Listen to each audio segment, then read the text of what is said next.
do Senhor, meu amado, bem-vindo de volta à nossa escola bíblica. Nós estamos iniciando hoje o estudo da carta de Paulo aos Colossenses. Então, pega a sua Bíblia, pega o seu caderno de estudos, ora ao Senhor, pede a Ele discernimento, entendimento, conhecimento, sabedoria, pede a Ele proteção para que nós possamos desvendar dos seus mistérios. Colossos era uma cidade relativamente grande naquela época, já um pouco debilitada, mas que teve um histórico bastante importante. Era uma cidade populosa, era uma cidade rica. Rica porque ela se colocava, ela tinha localização numa estrada comercial que ligava uma outra grande cidade, a cidade de Éfeso, para leste. Na verdade, nós vamos observar aqui pelo mapa, Colossos está colocada aqui, ó, Colossos, bem do ladinho dela, Laodiceia, e um pouquinho mais para cima, Hierápolis. Nós vamos ver do lado direito aqui, Antioquia, uma das Antioquias. Essa Antioquia era da Ásia, né? Existiam outras Antioquias, uma Antioquia mais para baixo também, mas esta Antioquia da Ásia. E aqui nós vamos observar as igrejas que os amados já ouviram falar também lá em Apocalipse. Olha lá, Filadélfia, Sardes, Tiatira, Pérgamo, Esmirna.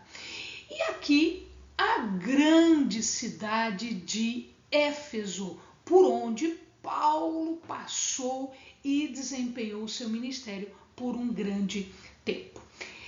A cidade ela tinha um desenvolvimento muito grande, até porque ela ficava exatamente nesse caminho, era um caminho bastante importante de caravanas, de pessoas que trabalhavam no comércio, mas ela também tinha uma indústria bastante famosa, uma indústria têxtil. Então, o que eles faziam? Eles tiravam a lã das ovelhinhas e eles trabalhavam com esta lã. E havia uma cor específica que eles chamavam de colóssinos. A cor colóssinos é um tom de rosa, parece uma cor de rosa, né? Portanto, chamada de Colóssinos. Por isso a cidade ficou conhecida como Colossos. Esta cidade, assim como Laodiceia e Hierápolis, muito provavelmente elas foram destruídas por um terremoto que pegou todo o vale. Esse vale todo aqui é chamado Vale do Lico. E este vale acabou sendo atingido por um terremoto entre os anos 60 e 61 depois de Cristo. E esse terremoto atingiu principalmente as cidades de Laodiceia e Hierápolis e muito provavelmente também Colossos. A importância de Colossos depois deste incidente com o terremoto, ela acabou entrando em declínio. Portanto, logo em seguida ela começou a ter menor importância. Era uma cidade cosmopolita, que significa dizer isso. Era uma cidade onde tinham bastante pessoas de muitos lugares. Como existia a reunião de pessoas de muitos lugares, estas pessoas acabavam trazendo elementos da sua cultura, da sua sociedade, do lugar de onde elas vinham, e principalmente de elementos religiosos. Portanto, havia muita mistura, havia um sincretismo, a gente chama de sincretismo, essa mistura, né, de elementos ali. Então, eles se misturavam bastante. Haviam os deuses, muito conhecidos daquelas regiões todas. A principal era Cibele, que era denominada e conhecida como a deusa mãe da Ásia. Todo aquele local ali era a Ásia, chamada Ásia Menor.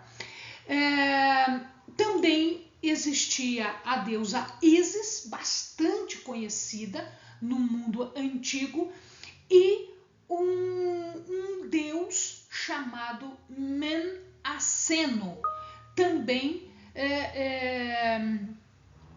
denominado de Apolo, Dionísio ou Asclépio. Muito provavelmente o amado conhece esse deus não como deus Menaceno, mas como Apolo, ou como Dionísio, ou como Asclépio. Era um deus bastante famoso naquela região. Bom, a religião deles era o chamado mitraísmo. Mitraísmo era uma religião muito popular entre os séculos I e IV, né, que venerava, né, até o ano 300 mais ou menos, naquela região, entre essa época aqui até o ano 300, século IV, que venerava uma divindade chamada Mitra. Era uma divindade solar. Então, esta religião, ela englobava, como Mitra era uma divindade solar, eles também consideravam deuses o fogo, a terra, a água, o ar. Portanto, todos estes eram divindades. Então, era o mitraísmo que fazia a cabeça, que era a religião daquele povo ali. E o judaísmo? Bom, o judaísmo acaba também sendo meio que sincrético, ou seja, havia um sincretismo no sentido de mistura com a cultura helenista. Elementos judaizantes, mais cultura helenista. Então, o judaísmo era uma mistura disso. Bom, a igreja de Colossos, ela não foi formada por Paulo. Quem ministrou ali, quem formou a igreja, muito provavelmente foi Epáfras. Epáfras, nós vamos ver no livro, ele estava provavelmente preso junto com Paulo. E foi durante esta prisão que Epáfras contou sobre a situação que os colossenses passavam, principalmente em relação à heresia. Paulo não foi a pessoa que formou a igreja. Por quê? Epáfras provavelmente foi quem fez isso, enquanto Paulo estava muito próximo, a uns 130 quilômetros mais ou menos dali, né, em Éfeso. Então, Paulo desempenhava o seu ministério em Éfeso quando Epáfras estava desempenhando o seu ministério em Colossos. Quem leva a carta foi Tíquico. Por que foi Tíquico e não Epáfras? Porque muito provavelmente Epáfras estava preso junto com Paulo. Então Tíquico foi quem levou a carta. E Tíquico é uma pessoa conhecida também dos colossenses. De Colossos também pertenciam Filemon, a sua família. Filemon, amado, lembra, nós já estudamos a carta Filemon de Paulo, então se o amado quiser assistir os vídeos, estão já disponíveis os vídeos que se referem à carta de Filemon. Então Filemon morava ali com sua família, incluindo Arquipo e um escravo, que era denominado de Onésimo. E esta situação foi discutida na carta de Paulo a Filemon. Então, eles eram moradores daquela região. A carta vem encontrar uma igreja relativamente jovem. Quando se diz relativamente jovem, se diz o quê? Ela tinha 1 ano, 2? Não. Muito provavelmente ela tinha algumas semanas, no máximo alguns meses de existência. Então nós não sabemos por que Epáfras deixa a cidade, né? E ele vai até Paulo. É muito provável que ele tenha ido procurar Paulo por conta dos ensinos heréticos que estavam já acontecendo lá na comunidade de Colossos. E aí, eventualmente, ele acaba sendo preso junto com Paulo. Epáfras, portanto, leva para Paulo as notícias da igreja. Fala dos pontos positivos da sua igreja, dos pontos fortes da sua igreja, conforme nós vamos ver na carta que Paulo menciona, mas também coloca a problemática, a ameaça a um ensino desvirtuado, a um ensino herético, uma heresia que estava sendo, ou várias, né, que estavam sendo ensinadas para o povo. E isso ameaçava, abalava a fé da igreja. Portanto, a carta nada mais é do que uma reação de Paulo àquele ensino estranho. Bom, nós não temos especificamente o que estava sendo discutido, ou seja, qual era o ensino herético, mas pela reação de Paulo nós temos alguma ideia. Por exemplo, no verso 19 do capítulo 1, Paulo fala de que aprove a Deus que nele, em Jesus, residisse toda a plenitude. Então, isto provavelmente estava sendo questionado pelo ensino de heresia. No verso 18 do capítulo 2, fala sobre pretextando humildade e culto aos anjos. Então, eles se diziam humildes e que por pretexto de serem humildes, eles acabavam ensinando coisas erradas e inclusive prestando culto a anjos. E não a Deus, e não ao Senhor, mas a anjos. Então, esse também era um ponto a observar. No 2:21, Paulo diz o seguinte: não faça isso, não manuseie isso, não prove aquilo, não toque aquilo outro. Ou seja, proibições que nunca no ensino de Paulo ou nos mandamentos, nas verdades que foram ensinadas por Jesus, havia tal limitação. Então eles estavam colocando carga por sobre os ombros, por sobre os lombos das pessoas que não mais existia, dizendo que isso e aquilo não prestava, não era correto. E que não era corrupção, pecado, ilicitude, mas eram coisas do dia a dia que eles estavam colocando como um tradicionalismo que não existia.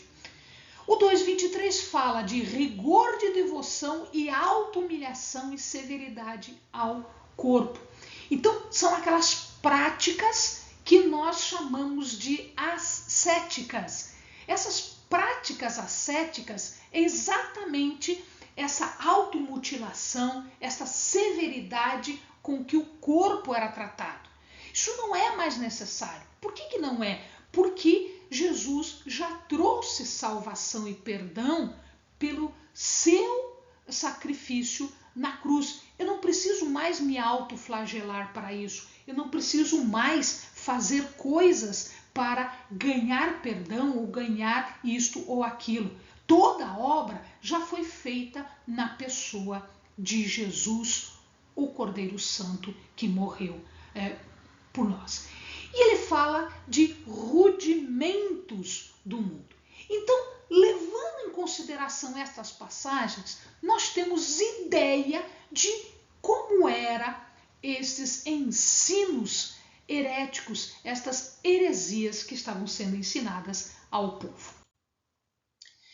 A ameaça, portanto, diz Paulo, que era uma religião que havia sido elaborada por eles mesmos, por si mesmos. Eles não estão usando os ensinamentos que Deus proporcionou, que Jesus veio trazer. Não, eles, por eles próprios, estão criando uma religião. Eles tentavam aplacar as divindades, a gente já viu isso, né? Fogo, sol, a água, as estrelas, ou seja, esses elementos, principalmente estrelas, estavam sendo consideradas como divindades. Então esses elementos eram considerados deuses. É o mitraísmo que nós falamos agora há pouco, essa divindade solar que era Mitra. E como é que eles aplacavam os deuses? Eles aplacavam os deuses com um comportamento ascético. E Paulo dizia isso é um ensino elementar, isso é coisa infantil, isto é coisa materialista, isto não é coisa espiritual, sublime, suprema, como as coisas vindas do Senhor. Então esse estilo de vida que nós chamamos de prática ascética é um estilo de vida de renúncia absoluta, de absolutamente tudo em relação ao mundo, com flagelo, austeridade, pobreza autoimposta, falta de tudo, né? Exatamente para aplacar a fúria das divindades que habitavam as estrelas e fazer uma purificação. A purificação não é feita dessa forma.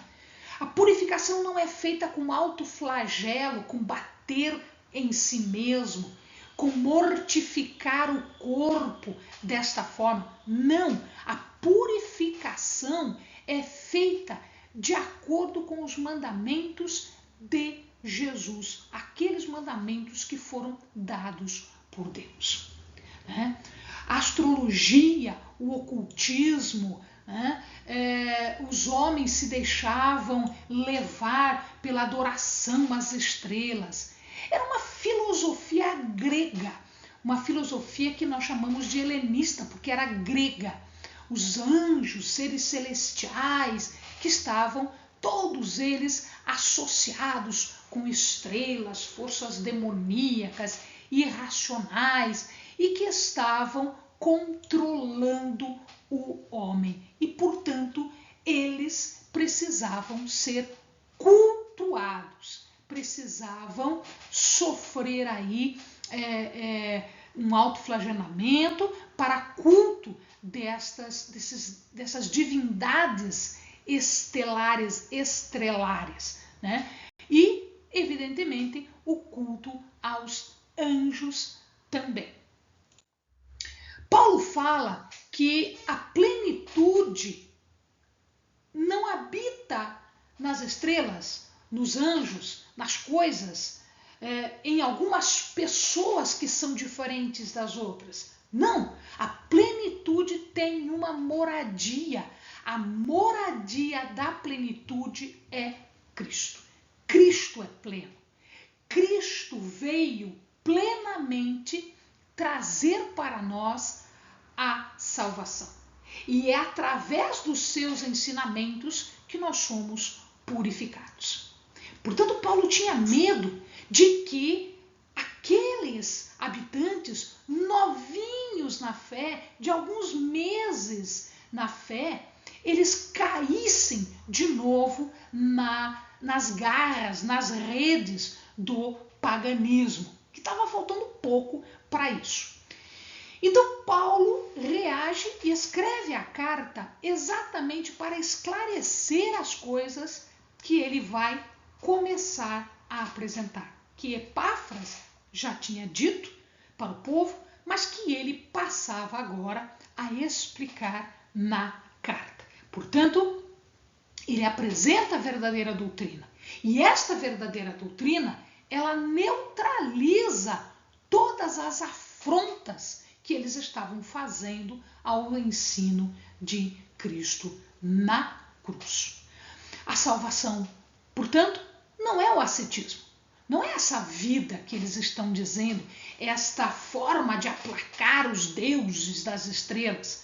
Não é uma vida de abstinência, de autoflagelação, de bater em si mesmo, de cicatrizar o corpo. Não, a salvação é Cristo. E isso era uma coisa que não existia para eles. Então Paulo passa a explicar que a salvação é vinda e é dada por Cristo. O livro ele vai se dividir nestas partes aqui e nós vamos observar no início, no primeiro capítulo, dividido em praticamente duas partes, né? Porque a segunda parte ela alcança o segundo capítulo também. Então, a saudação e as palavras iniciais vai até o verso 11. A experiência cristã e o ministério de Paulo vai a partir do verso 12 do primeiro capítulo até o verso 5 do segundo. Depois, as lições sobre as heresias fecham o capítulo 2. O capítulo 3, na primeira parte, fala sobre algumas admoestações, alguns ensinamentos que Paulo está colocando aqui, e ele fecha o capítulo 3 falando dos deveres dos cristãos, que vai até o início do capítulo 4. O capítulo 4, portanto, ele fecha o livro falando dos planos e das saudações finais. Amém, amados? Bons estudos!